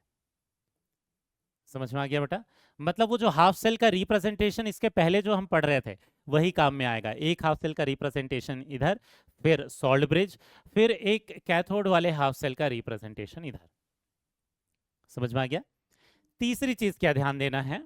इन केस क्वेश्चन में अगर हमें गैसेस के लिए प्रेशर मेंशन्ड है तो गैसेस के लिए प्रेशर भी लिखते हैं। गैसेस के लिए प्रेशर मेंशन करते हैं। ठीक है। यहीं पर इन केस आयंस के कॉन्सेंट्रेशन क्वेश्चन में लिखा हुआ है तो आयंस के कॉन्सेंट्रेशन भी मेंशन करते हैं इस रिप्रेजेंटेशन में ही। अब ये सीखना आपके लिए इसलिए जरूरी है बेटा क्योंकि रिप्रेजेंटेशन पर तो क्वेश्चन आते ही हैं, लेकिन आगे वाले बहुत सारे कंसेप्ट में इसके बाद जहां पर भी कोई भी टॉपिक पढ़ेंगे, पूरे गैल्वेनिक सेल को पढ़ते समय पूरे गैल्वेनिक सेल को बताने की जगह आपको डायरेक्टली क्वेश्चन में रिप्रेजेंटेशन ही दे देगा। तो उस रिप्रेजेंटेशन से जितने भी कंक्लूजन आप निकाल सकते हो वो सब आपको ईजिली निकालते बनना चाहिए, तभी क्वेश्चन को देखकर आप समझ पाओगे। ठीक है। क्योंकि आगे जाकर जब हम बहुत सारे फॉर्मूले कैलकुलेशन वाले क्वेश्चंस करेंगे वहां पर उस रिप्रेजेंटेशन को देखकर आपको रिएक्शन लिखते बनना चाहिए। आपको पता रहना चाहिए एनोड कौन है, आपको पता रहना चाहिए कैथोड कौन है, तो ये सारी चीजें आपको आनी चाहिए। ठीक। अब इन तीनों को एग्जाम्पल से समझते हैं। सबसे पहले स्टार्ट करते हैं क्या चीज? Daniell cell. ठीक है। ये जो डेनियल सेल है, ये डेनियल सेल हमारे पास ये मेंशन कर रखा है रिएक्शन। जिंक और कॉपर जब यूज होता है तो उसे डेनियल सेल बोलते हैं। अगर ध्यान से देखोगे तो जिंक में क्या हो गया है? ऑक्सीडेशन हुआ है। इसमें ऑक्सीडेशन क्योंकि हुआ है इसलिए ये वाला जो है ये किसकी तरह काम करेगा? जिंक वाला जो हाफ सेल है वो काम करेगा एनोड की तरह। 0 से +2 ऑक्सीडेशन नंबर बढ़ रहा है। कॉपर का ऑक्सीडेशन नंबर तो कम हो रहा है। कॉपर का ऑक्सीडेशन नंबर कम हो रहा है तो इसमें क्या है? रिडक्शन है। इसमें रिडक्शन है मतलब ये किसकी तरह काम करेगा बेटा? कैथोड की तरह काम करेगा। ठीक है। ये कैथोड की तरह काम करेगा। ठीक है। अब इसमें रिप्रेजेंटेशन कैसे लिखेंगे? एनोड पहले लिखना है हमें लेफ्ट हैंड साइड में। एनोड का रिएक्टेंट Zn, कैथोड का एनोड का प्रोडक्ट ये क्या हो जाएगा? Zn2+। फिर हम क्या करेंगे? इसमें डबल वर्टिकल लाइन लिख देंगे। फिर क्या करेंगे? कैथोड के लिए लिखेंगे कैथोड का रिएक्टेंट Cu2+, कैथोड का प्रोडक्ट Cu। समझ में आ गया? इतना ही है बेटा रिप्रेजेंटेशन। बट क्योंकि क्वेश्चन में कॉन्सेंट्रेशन मेंशन कर रखा था तो यहाँ कॉन्सेंट्रेशन लिख देंगे। Zn2+ कितना हो जाएगा? 0.01 मोलार, Cu2 प्लस कितना हो जाएगा 0.1 मोलार। ये करेक्ट रिप्रेजेंटेशन हो गया। ठीक है, इतना ही है बेटा ये। अब इससे उल्टा तरीका भी सीखेंगे कि अगर रिप्रेजेंटेशन दिया है तो रिएक्शन कैसे लाएंगे, ये भी सीखने वाले हैं हम। ठीक है, यहां पर ध्यान देना, कई बार रिप्रेजेंटेशन थोड़ा सा ट्रिकी कर देता है।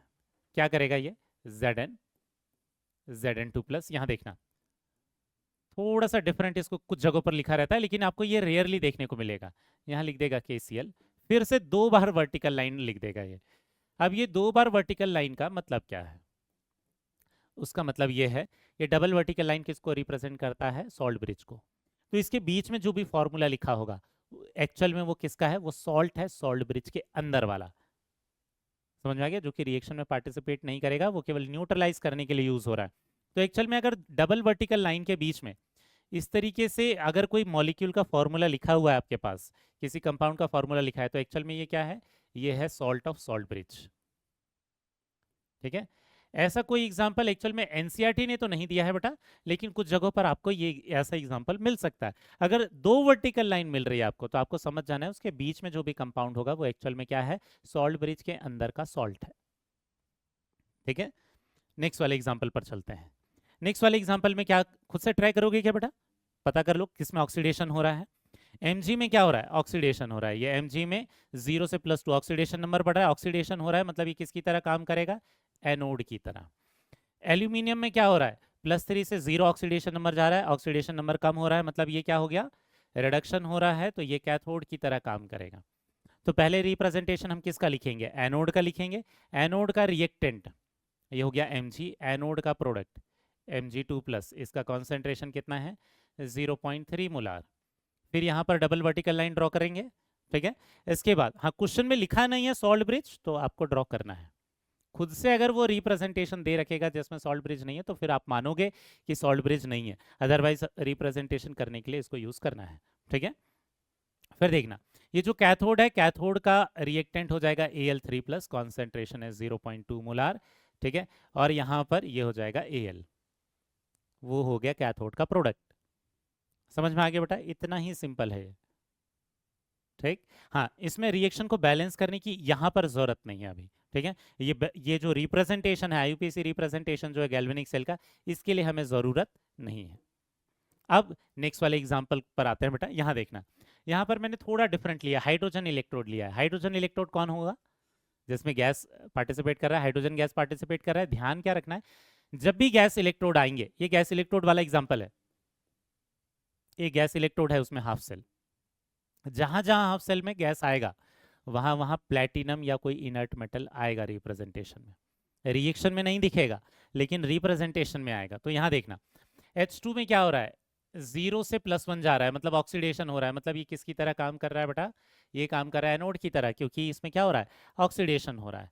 ठीक है, वैसे ही Cu2+ से Cu जा रहा है, +2 से 0 में जा रहा है, तो इसमें क्या हो रहा है, रिडक्शन हो रहा है। रिडक्शन हो रहा है तो मतलब ये क्या हो जाएगा, कैथोड हो जाएगा।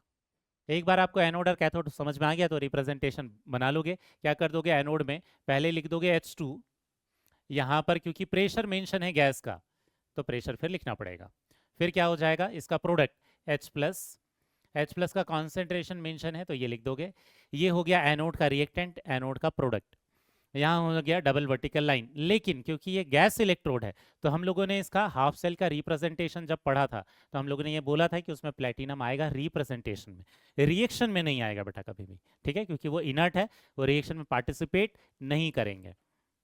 इसके बाद कैथोड का रिएक्टेंट क्या हो जाएगा, Cu2+, इसका कॉन्सेंट्रेशन मेंशन है 0.1 मोलार, और ये प्रोडक्ट क्या हो जाएगा, Cu। समझ में आ गया बेटा, क्लियर है। तो ये हमारा हो गया करेक्ट रिप्रेजेंटेशन। ठीक है, अब इसके बाद नेक्स्ट एग्जांपल को देखना। यहाँ कॉन्सेंट्रेशन और कुछ भी मेंशन नहीं है, लेकिन हमें पता है कि H2 भी गैस होता है और Cl2 भी गैस होता है। तो यहाँ एनोड वाला भी गैसियस इलेक्ट्रोड होगा और कैथोड वाला भी गैसियस इलेक्ट्रोड होगा। प्लेटिनम दोनों तरफ आएगा। ठीक है, इनर्ट इलेक्ट्रोड दोनों तरफ आएंगे। एनोड कैथोड पता करते हैं। हाइड्रोजन 0 से +1 में जा रहा है, ऑक्सीडेशन हो रहा है, ये क्या है, एनोड है। Cl 0 से -1 ऑक्सीडेशन नंबर में जा रहा है, रिडक्शन हो रहा है, मतलब ये क्या है, कैथोड है। तो हम क्या करेंगे, पहले लिख देंगे एनोड के रिएक्टेंट और प्रोडक्ट को। एनोड का रिएक्टेंट H2, एनोड का प्रोडक्ट H+, कैथोड का रिएक्टेंट Cl2, कैथोड का प्रोडक्ट Cl-, लेकिन क्योंकि ये गैसेस इलेक्ट्रोड है तो यहाँ पर भी प्लेटिनम आएगा, क्योंकि ये गैसेस इलेक्ट्रोड है तो यहाँ पर भी प्लेटिनम आएगा। तो यूजुअली जो इनर्ट इलेक्ट्रोड्स होते हैं वो बिल्कुल एंड में दिखाई देंगे। एनोड होगा तो एकदम शुरू में, कैथोड होगा तो एकदम लास्ट में, ठीक है, क्योंकि वो रिएक्शन में पार्टिसिपेट नहीं करेंगे। समझ में आ गया बेटा? इसके बाद देखना नेक्स्ट वाला एग्जाम्पल। नेक्स्ट वाला एग्जाम्पल यहाँ पर क्या है, अब हम यहाँ क्या देख रहे हैं, यहाँ हम देख रहे हैं Zn2 प्लस, ये रिप्रेजेंटेशन दे रखा है हमें, और इससे अब हमें रिएक्शन निकालनी है। क्लियर हो गया? इससे हमें रिएक्शन निकालनी है। यहाँ देखना, हमें पता है कि डबल वर्टिकल लाइन के इधर ये वाला पार्ट क्या हो जाएगा, एनोड, ठीक है। डबल वर्टिकल लाइन के इधर ये वाला पार्ट क्या हो जाएगा, कैथोड। समझ में आ गया? तो हमें क्या करना है, हमें जो ये क्वेश्चन है इसमें क्या ट्राई करना है, पहले एनोड की रिएक्शन अलग लिखना है, कैथोड की रिएक्शन अलग लिखनी है, और दोनों को कंबाइन करके फिर हमें नेट रिएक्शन लिखना है कि इस पूरे गैल्वेनिक सेल में नेट कौन सी रिएक्शन होगी। ठीक है, तो यहाँ देखते हैं एनोड का रिएक्टेंट कौन हो जाएगा, ये Zn। एनोड का प्रोडक्ट क्या हो जाएगा, Zn2 प्लस, ठीक है, और यहाँ क्या हो जाएगा, 2 इलेक्ट्रॉन। हो गया बेटा ये रिएक्शन। यहीं पर कैथोड में देखना, कैथोड का रिएक्टेंट क्या हो जाएगा, 2H प्लस 2 इलेक्ट्रॉन।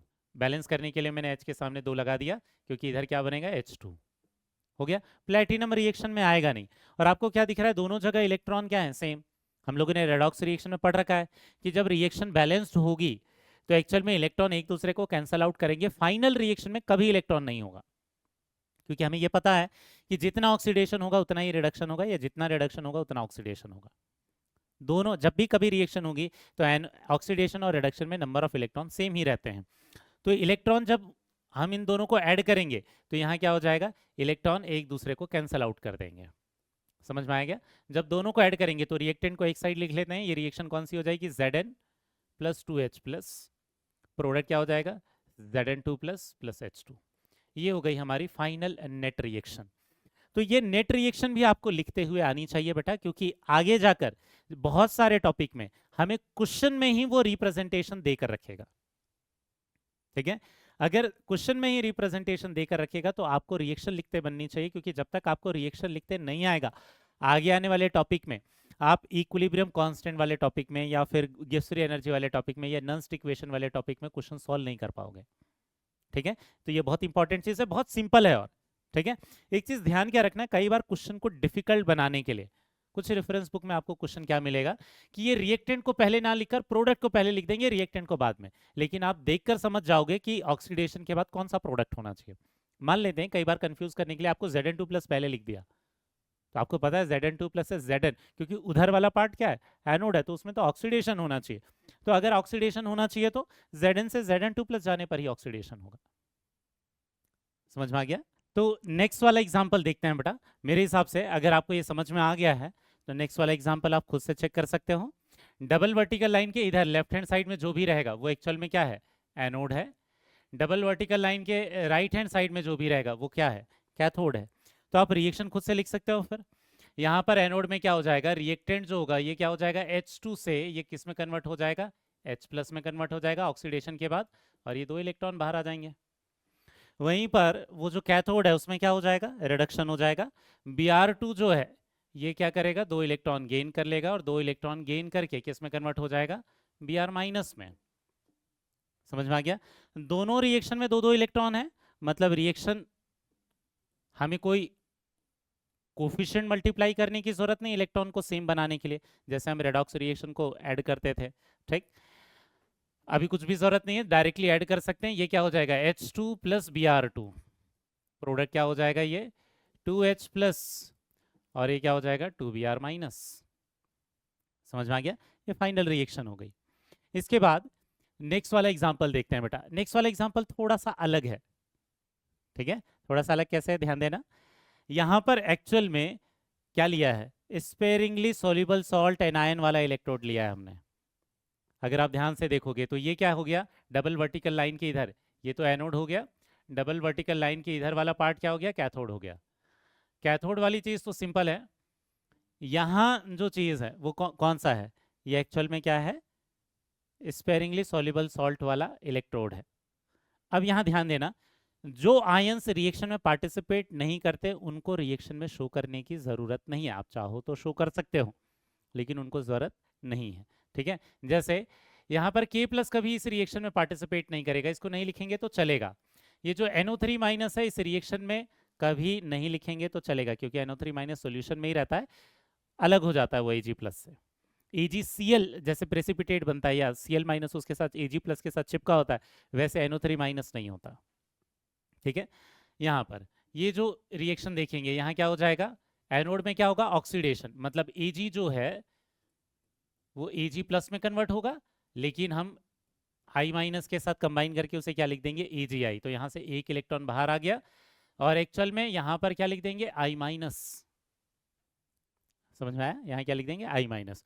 उधर वाली रिएक्शन में देखना क्या होगा, यहाँ वाली रिएक्शन में क्या होगा, ये जो Ag प्लस है, ठीक है, Ag प्लस दिख रहा है, क्योंकि NO3 माइनस हटा देंगे तो Ag प्लस होगा, ये एक इलेक्ट्रॉन गेन कर लेगा, और एक इलेक्ट्रॉन गेन करके किस में कन्वर्ट हो जाएगा, Ag में।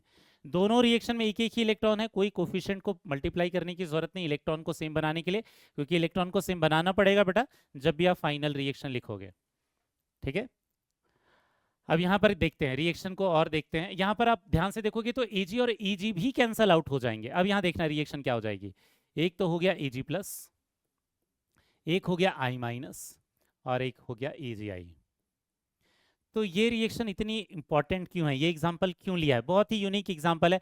आप फाइनल रिएक्शन को देखोगे तो वो रेडॉक्स नहीं दिखेगा, लेकिन एक्चुअल में ये दो रेडॉक्स, एक रिडक्शन और एक ऑक्सीडेशन रिएक्शन के कॉम्बिनेशन से आए हैं। तो कई बार क्या करता है वो, आपको कई बार एग्जाम्स में या कुछ रेफरेंस बुक में ऐसे क्वेश्चन देखने को मिल जाएंगे जिसमें क्या होगा कि एक्चुअल में फाइनल रिएक्शन में कोई रिडक्शन और ऑक्सीडेशन नहीं दिखेगा, क्योंकि आप ध्यान से देखोगे तो यहाँ Ag का +1 ही है, यहाँ Ag का +1 ही है, यहाँ आयोडीन का -1 ही है, यहाँ आयोडीन का -1 ही है, ऑक्सीडेशन नंबर तो चेंज ही नहीं हुआ। फाइनल रिएक्शन जो कैंसल आउट करने के बाद आई है वो रेडॉक्स नहीं है, लेकिन वो एक रिडक्शन और ऑक्सीडेशन रिएक्शन के कॉम्बिनेशन से बना है। ठीक है, तो इस पर बेस्ड एक MCQ भी करेंगे बेटा, ठीक है, कुछ ऐसा ही। लेकिन ध्यान देना, मतलब कई बार लोगों को लग जाता है कि रिएक्शन गलत दी है क्योंकि ये रेडॉक्स रिएक्शन नहीं है, ऐसा नहीं है। रिडक्शन और ऑक्सीडेशन के कॉम्बिनेशन से हम इस तरीके की रिएक्शन भी बना सकते हैं। ठीक है, नेक्स्ट वाले एग्जाम्पल को देखते हैं। नेक्स्ट वाला एग्जाम्पल क्या है बेटा, यहाँ फिर से वैसा ही लिया है, लेकिन अगर आप ध्यान से देखोगे तो ये दो एग्जाम्पल लिए हमने। पहले फिर से metal sparingly soluble salt and ion electrode, इसलिए हमने उसको डिटेल में पढ़ा था, क्योंकि ऐसे जब रिप्रेजेंटेशन आ जाते हैं तो लोग कंफ्यूज हो जाते हैं। दूसरी चीज, अगर आप ध्यान से देखोगे तो इसमें डबल वर्टिकल लाइन नहीं है। ठीक है, डबल वर्टिकल लाइन नहीं है कहने का मतलब क्या है, एक्चुअल में ये जो KCl है ये इसमें भी है, और ये जो KCl है ये बीच वाला जो सॉल्यूशन है ये दोनों में है, दोनों का पार्ट है। समझ में आ गया, उसका मतलब ये है। ठीक है, वो दोनों का पार्ट है। अगर इस तरीके से आपको कहीं पर रिप्रेजेंटेशन दिया हुआ रहता है जहां डबल वर्टिकल लाइन नहीं है, इसका मतलब ये है कि इस गैल्वेनिक सेल में सॉल्ट ब्रिज प्रेजेंट नहीं है, सॉल्ट ब्रिज इज एब्सेंट। ठीक है, मतलब यहाँ पर जो सॉल्यूशन है, यहाँ का जो सॉल्यूशन होगा वो क्या होगा, एक्चुअल में कॉमन होगा। एक जो सॉल्यूशन है वो दोनों में क्या होगा, कॉमन होगा। समझ में आ गया। अब इधर वाले की रिएक्शन लिखते हैं, अभी जैसा रिएक्शन लिखे थे वैसा ही लिख लेंगे। यहाँ जो Ag होगा ये ऑक्सीडाइज होने के बाद Ag प्लस में कन्वर्ट होगा, और Cl माइनस के साथ कंबाइन होने के बाद Cl बन जाएगा। ये रिएक्शन ऐसी हो गई। अभी इसके पहले वाले क्वेश्चन में भी यही लिखा था हमने। नेक्स्ट वाली रिएक्शन में देखना, Hg2Cl2 उसका रिडक्शन हो रहा है, Hg2Cl2 ये क्या करेगा, 2 इलेक्ट्रॉन गेन करेगा। ये 2 इलेक्ट्रॉन गेन करेगा तब तो Hg में कन्वर्ट होगा, तो ये हो जाएगा 2Hg, क्योंकि Hg2 है। एक Hg का +1 ऑक्सीडेशन नंबर है, लेकिन 2 Hg है, तो 2 इलेक्ट्रॉन गेन करेंगे, Hg में कन्वर्ट हो जाएंगे। यहाँ बैलेंस करने के लिए क्या लिखेंगे हम, 2, इधर नहीं उस साइड लिखना पड़ेगा, हमें क्या लिखना पड़ेगा, 2Cl माइनस। ठीक है, ध्यान देना। अब यहाँ पर दोनों जगह नंबर ऑफ इलेक्ट्रॉन सेम नहीं है। नंबर ऑफ इलेक्ट्रॉन अगर सेम नहीं है तो हमें क्या करना पड़ेगा, नंबर ऑफ इलेक्ट्रॉन को सेम बनाना पड़ेगा। इस पूरी रिएक्शन को 2 से मल्टीप्लाई कर देंगे, तो इसके नंबर ऑफ इलेक्ट्रॉन 2 और इसके नंबर ऑफ इलेक्ट्रॉन 2, दोनों कैंसल आउट हो जाएंगे फिर। ठीक है, तो अब दोनों को ऐड कर देते हैं। 2 से मल्टीप्लाई करने के बाद ये हो जाएगा 2Cl माइनस, 2 से मल्टीप्लाई करने के बाद वो हो जाएगा 2Ag, नीचे वाली रिएक्शन में तो कुछ मल्टीप्लीकेशन नहीं किया है, तो ये हो जाएगा Hg2Cl2 प्लस ये हो जाएगा 2 इलेक्ट्रॉन। प्रोडक्ट में देखते हैं, यहाँ क्या हो जाएगा 2AgCl प्लस हो जाएगा 2 इलेक्ट्रॉन प्लस प्रोडक्ट में और क्या है 2Hg प्लस 2Cl माइनस। अगर आप ध्यान से देखोगे तो 2 इलेक्ट्रॉन दोनों तरफ दिख रहे हैं, रिएक्टेंट प्रोडक्ट दोनों तरफ दिख रहे हैं, तो इसको कैंसिल आउट कर देंगे। और भी कुछ कॉमन है बेटा, क्या कॉमन है? ये जो 2Cl माइनस है और ये 2Cl माइनस है, ये कैंसिल आउट हो जाएंगे। कॉमन चीजें नहीं रखते रिएक्टेंट और प्रोडक्ट में, तो क्या हो जाएगा ये फाइनल जो रिएक्शन है 2Ag प्लस क्या हो जाएगा ये Hg2Cl2, ठीक है, और क्या हो जाएगा ये 2AgCl प्लस ये हो जाएगा 2Hg। समझ में आ गया? ये हमारी फाइनल रिएक्शन हो जाएगी इसकी। तो इस एग्जांपल से हमने ये समझा कि इन केस अगर आपको डबल वर्टिकल लाइन ना दिखाई दे तो ये मत समझ जाना कि वो इनकरेक्ट है। उसका मतलब ये है कि उसमें सॉल्ट ब्रिज नहीं था, वो बीच वाला सॉल्यूशन दोनों तरफ जा रहा होगा।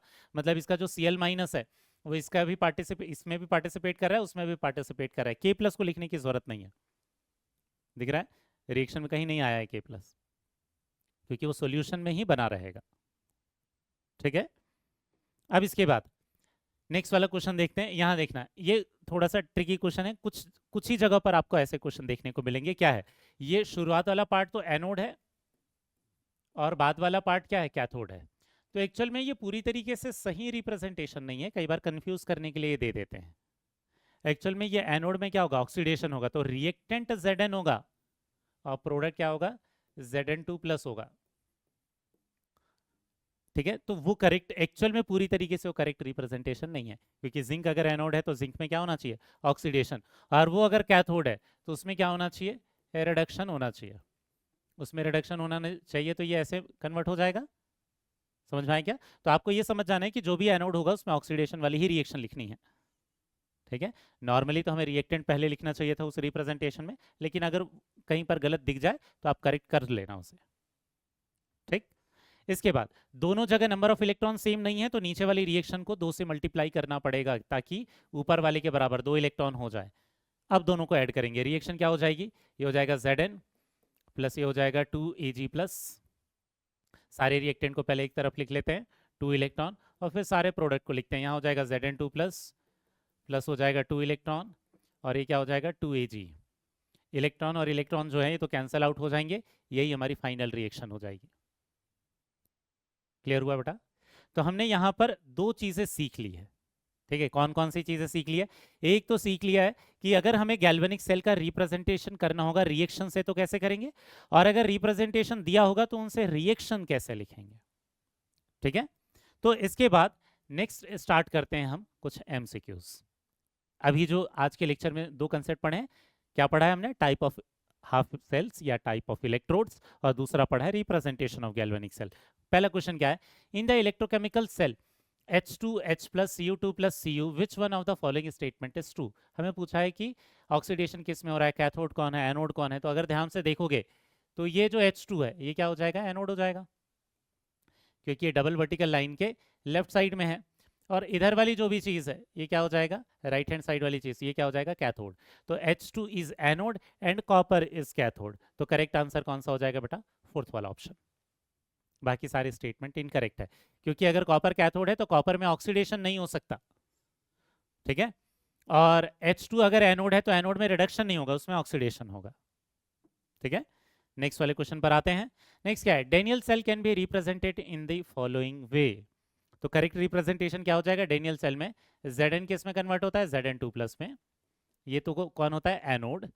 कैथोड कौन होता है? Cu2 प्लस कन्वर्ट होता है किस में? Cu में। तो करेक्ट तरीका ये है कि रिएक्टेंट पहले होना चाहिए, प्रोडक्ट बाद में होना चाहिए। एनोड डबल वर्टिकल लाइन के पहले होना चाहिए लेफ्ट हैंड साइड में। तो Zn Zn2 plus Cu2 plus Cu किस में दिख रहा है बेटा? कौन सा वाला ऑप्शन है जो कि करेक्ट दिखाई दे रहा है? ये सेकेंड वाला ऑप्शन। समझ में आ गया? उसमें Zn रिएक्टेंट में है, फिर प्रोडक्ट में है, वो एनोड हो गया पहले, फिर डबल वर्टिकल लाइन, फिर कैथोड का रिएक्टेंट और प्रोडक्ट होगा। नेक्स्ट है, in a cell the following reaction takes place, Fe plus CuSO4, ये कन्वर्ट हो रहा है FeSO4 plus Cu। The cell can be represented as. बहुत स्टैंडर्ड टाइप के क्वेश्चंस हैं, ऐसी रिएक्शन दी हुई रहती है और हमें रिप्रेजेंटेशन पूछ लेता है। आयरन का ऑक्सीडेशन नंबर 0 से +2 जा रहा है, इसमें ऑक्सीडेशन हो रहा है, मतलब आयरन क्या बना रहा है? एनोड बना रहा है।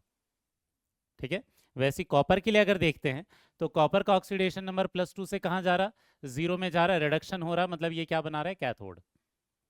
मतलब आयरन सॉल्ट ब्रिज के लेफ्ट हैंड साइड में होना चाहिए और कैथोड जो बना रहा है कॉपर वो राइट हैंड साइड में दिखना चाहिए। कौन सा सेल ऐसा है बेटा, ये करेक्ट है, कौन सा, थर्ड वाला। ये बन रहा है FeFeSO4 CuSO4 Cu। ध्यान रखना इसमें अगर ऐसे SO4 को नहीं भी दिखाया तो भी करेक्ट होगा, मतलब वो दिखा देंगे तो कोई गलत नहीं है, बट ये Fe आप Fe2+ लिखोगे तो ये भी करेक्ट है, क्योंकि बिना SO4 लिखे काम चल जाता है तो एक्स्ट्रा लिखकर मेहनत यूजुअली नहीं करते। ठीक है, नेक्स्ट वाले क्वेश्चन पर चलते हैं। नेक्स्ट क्वेश्चन, दो क्वेश्चन है, बहुत अच्छे क्वेश्चन है, देखना बेटा। The reaction half of H2 plus EgCl, ये बना रहा है H plus Cl minus plus Eg। ठीक है, occurs in which of the following galvanic cell. अगर ध्यान से देखोगे तो ऑक्सीडेशन किस में हो रहा है, ये 0 से +1 में जा रहा है, हाइड्रोजन में हो रहा है, हाइड्रोजन में ऑक्सीडेशन हो रहा है, तो ये किसका काम कर रहा है, एनोड का। यहीं पर Ag में +1 से 0 में जा रहा है, तो एक्चुअल में ये किस में ये किसकी तरह काम कर रहा है, ये कैथोड का काम कर रहा है। ठीक है, अगर ये कैथोड का काम कर रहा है तो ये क्या होना चाहिए, ये होना चाहिए कैथोड राइट हैंड साइड में और एनोड होना चाहिए लेफ्ट हैंड साइड में। कहां पर H2H+ लेफ्ट हैंड साइड में दिखाई दे रहे हैं, एक ऑप्शन ये है, एक ऑप्शन ये है, फर्स्ट और थर्ड तो वैसे ही कैंसिल आउट हो गया। लेकिन आप क्या देखोगे, सेकेंड में और फोर्थ वाले ऑप्शन दोनों में ही कहीं पर भी डबल बॉन्ड, ये डबल वर्टिकल लाइन नहीं है। अगर डबल वर्टिकल लाइन नहीं है इसका मतलब उसमें सॉल्ट ब्रिज नहीं है। इसका मतलब ये मत समझ लेना कि क्वेश्चन इनकरेक्ट है या ऑप्शन गलत दिया है, ऐसा नहीं है। उसका मतलब ये हुआ कि वहां पर डबल वर्टिकल लाइन नहीं है, मतलब सॉल्ट ब्रिज नहीं है। अब नेक्स्ट, AgCl में रिडक्शन हो रहा है, तो AgCl जो है ये रिड्यूस होकर किस में कन्वर्ट हो रहा है, Ag में। ऐसा रिप्रेजेंटेशन कहाँ दिख रहा है, केवल सेकंड वाले ऑप्शन में दिख रहा है, तो हमारा कौन सा हो जाएगा, सेकंड वाला ऑप्शन करेक्ट हो जाएगा, क्योंकि यहाँ तो AgNO3 लिखा है बेटा, AgNO3 तो वहाँ कहीं है ही नहीं रिएक्शन में। ठीक है, हाँ Ag+ के कारण हो सकता था, बट Ag+ कहीं नहीं दिया है वहाँ, AgCl होना चाहिए जरूर लेकिन। ठीक है, तो आप क्या देखोगे कि ये जो बीच वाला जो सोल्यूशन है, क्योंकि इसमें सॉल्ट ब्रिज नहीं है, मतलब हम क्या कंक्लूजन निकालते हैं कि बीच वाला जो सोल्यूशन है वो दोनों में कॉमन होगा। इस वाली रिएक्शन के लिए वो H+ प्रोवाइड कर रहा है, इस वाली रिएक्शन के लिए वो Cl- प्रोवाइड कर रहा है। समझ में आ गया। सबसे लास्ट वाले क्वेश्चन पर चलते हैं बेटा। नेक्स्ट क्वेश्चन क्या है, in which of the following cells net cell reaction, हमें सेल रिएक्शन दी है, ठीक है, और कौन से सेल में होगा ये रिएक्शन, ये पूछा है। अब ये बहुत ट्रिकी क्वेश्चन क्यों है, क्योंकि अगर आप कोई भी ध्यान से देखेगा तो उसमें ऑक्सीडेशन नंबर चेंज ही नहीं हो रहा। ठीक है, उसमें अगर ऑक्सीडेशन नंबर चेंज नहीं हो रहा तो कैसे पता करेंगे कि एनोड कौन है कैथोड कौन है, समझ में आया, ये दिक्कत है उसमें। लेकिन हमने एक एग्जांपल देखा था, हमारे पास कई बार ऐसा भी होता है कि जिसमें जब हम रिएक्शन को ऐड करते हैं तो फाइनली जो रिएक्शन आती है उसमें कहीं पर रिडक्शन और ऑक्सीडेशन दिखाई नहीं देता। तो हम 1 बाय 1 हर एक ऑप्शन को चेक करेंगे। पहला देखते हैं, ये वाले सेल रिप्रेजेंटेशन के हिसाब से अगर रिएक्शन लिखते हैं तो Ag क्या हो रहा है, ऑक्सीडाइज हो रहा है, किस में कन्वर्ट हो रहा है, Ag+ में कन्वर्ट हो रहा है, बट AgCl के फॉर्म में। तो इसको बैलेंस करने के लिए क्या कर देंगे, Cl-। यहाँ आप डबल वर्टिकल लाइन की इधर वाली जो चीज़ है NO3 को लिखने की जरूरत नहीं है, ये Ag+ का क्या हो जाएगा, रिडक्शन हो जाएगा। इसमें तो ऑक्सीडेशन हो रहा था ऊपर वाले में, यहाँ रिडक्शन से Ag में कन्वर्ट हो जाएगा। अगर दोनों रिएक्शन को ऐड करें, ऐसे सारे ऑप्शन के लिए चेक करना है और फिर ये देखना है कि वो ऑप्शन कहाँ से आ रहा, कौन से ऑप्शन से वो करेक्ट जो रिएक्शन है वो निकल कर आ रहा है। ठीक है, क्योंकि उसमें आपको एनोड कैथोड पता ही नहीं चलेगा, क्योंकि किसी का ऑक्सीडेशन नंबर चेंज नहीं हो रहा वहाँ। यहाँ क्या है, ये भी +1 है, ये भी +1 है, Cl में इसमें भी -1 है, इसमें भी -1 है। लेकिन यहाँ देखना, ये Ag और Ag कट हो गया, 1 इलेक्ट्रॉन कट हो गया। अगर आप ध्यान से देखोगे तो Cl- प्लस Ag+, ये AgCl एक्चुअल में हमारे पहले ऑप्शन से ही निकल कर आ रहा है, तो यही करेक्ट है। समझ में आ गया। अगर पहला वाला ऑप्शन करेक्ट नहीं आता, हमें सारे ऑप्शन चेक करने पड़ते। क्लियर हो गया। हाँ, एक और चीज, कुछ लोग क्या करेंगे, थर्ड वाली रिएक्शन में ये 2 बार डबल वर्टिकल लाइन है, इसलिए मान लेंगे कि ये रिप्रेजेंटेशन गलत है। इसलिए गलत नहीं है, उन सेल का जब आप रिएक्शन लिखोगे तो फाइनल रिएक्शन नहीं आएगी, इसलिए गलत है। ये रिप्रेजेंटेशन गलत नहीं है। इसका मतलब ये है कि ये जो NH4NO3 है, एक्चुअल में ये किसका सॉल्ट है, ये सॉल्ट है salt of salt bridge. Salt bridge के अंदर जो सॉल्ट भर देते हैं हम उस जेली लाइक मटेरियल के अंदर वाला सॉल्ट है ये, तो रिप्रेजेंटेशन गलत नहीं है बेटा वो। ठीक है, तो हमारे पहले वाले ऑप्शन से ही निकल कर आ रहा है, मतलब यही सेल रिप्रेजेंटेशन करेक्ट है। क्लियर हो गया? तो ये मत मान लेना कि कहीं पर अगर रिडक्शन और ऑक्सीडेशन नहीं है मतलब वो गैल्वेनिक सेल नहीं हो सकता, या उसमें रिडक्शन ऑक्सीडेशन नहीं हो रहा है, ऐसा नहीं है एनोड और कैथोड में। उनको ऐड करके आपको चेक करना है, ऐसे वाले क्वेश्चन जब भी आएंगे। समझ में आ गया बेटा? तो आज वाले लेक्चर में हमने दो कंसेप्ट सीख लिए। हाफ सेल अलग अलग टाइप के कौन से होते हैं, उनका रिप्रेजेंटेशन कैसे करते हैं। दूसरा कंसेप्ट सीखा गैल्वेनिक सेल का रिप्रेजेंटेशन कैसे करते हैं, रिप्रेजेंटेशन से रिएक्शन कैसे लिख सकते हैं, रिएक्शन से रिप्रेजेंटेशन कैसे कर सकते हैं। अब नेक्स्ट वाले लेक्चर में इलेक्ट्रोड पोटेंशियल वाले टर्म को बहुत ज्यादा डिटेल में सीखेंगे बेटा। मिलते हैं नेक्स्ट वाले लेक्चर में। बाय बेटा।